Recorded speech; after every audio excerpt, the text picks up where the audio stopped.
Au petit matin, Ludo fait visiter à Marc la parcelle où il cultive ses girolles lorsqu'ils entendent des tirs de chasseurs à proximité. Ludo déclare alors qu'il a l'impression de risquer sa vie à chaque fois qu'il vient ici puis montre à Marc les impacts de balles sur les troncs d'arbres.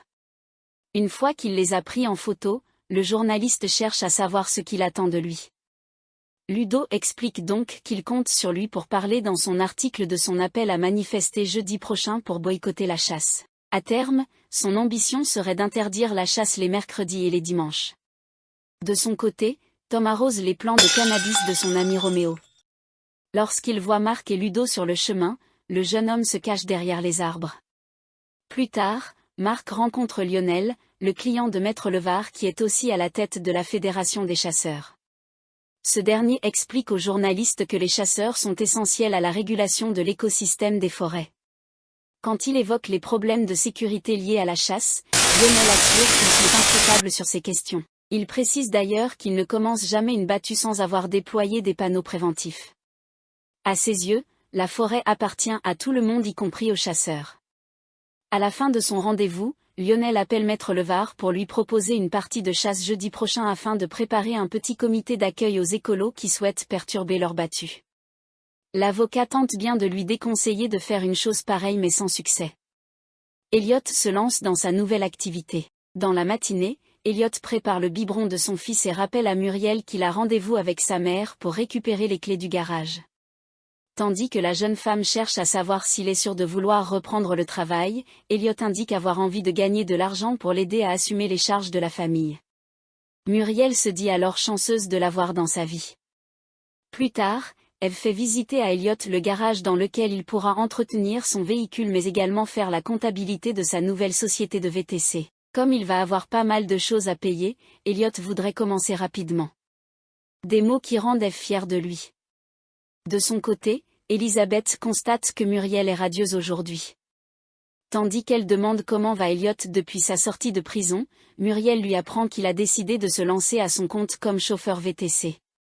En entendant cela, Elisabeth propose de le référencer parmi les chauffeurs d'OCI et Muriel promet de lui en parler. Juste après, Boris interrompt leur conversation pour les informer que Victoire Delorme, la désigneuse de produits cosmétiques est de passage à Montpellier pour un salon. Estimant que ce serait une bonne idée de la rencontrer, Elisabeth pousse Boris à la contacter au plus vite. Pendant ce temps, Elliot se lance dans le travail et enchaîne les courses. Il reçoit plus tard un appel de Lucas, son ancien codétenu, qui lui demande de ses nouvelles. Au moment où le jeune homme lui dit que les affaires démarrent doucement, Lucas lui rappelle que son ami Curtis cherche toujours des hommes de confiance pour son business. Cependant, Elliot lui répond qu'il s'est rangé et qu'il ne peut plus se permettre de faire des bêtises.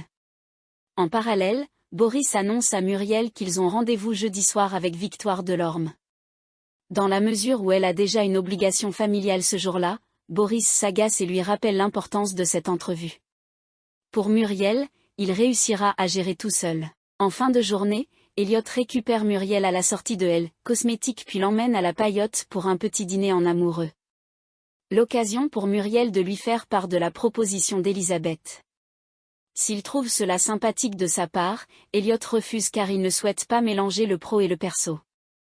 Non loin de là, Boris questionne Charles sur la sortie de prison d'Elliot. Charles lui apprend donc qu'il vient de lancer sa boîte de chauffeur de VTC.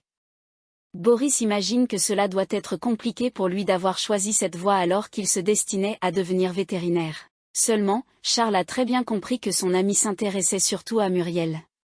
C'est pourquoi il le prie de laisser tomber avant de préciser que tout se passe bien entre eux depuis la sortie de prison d'Elliot. Johanna apprend qu'elle n'est pas enceinte. C'est aujourd'hui que Yann et Johanna vont savoir s'ils vont avoir un bébé. Au petit matin, le policier propose donc d'accompagner sa compagne faire sa prise de sang mais cette dernière lui répond que ce n'est pas nécessaire. Elle lui promet ensuite de l'appeler dès qu'elle recevra les résultats et de ne pas ouvrir le mail en son absence. La nuit tombée, Yann rentre à la maison et retrouve Johanna. Impatient, le couple se met devant l'ordinateur puis ouvre le mail contenant les résultats de la prise de sang. Malheureusement, la FIV n'a pas marché et Johanna n'est pas enceinte. Une déception pour le policier qui, dans un accès de colère, casse un vase.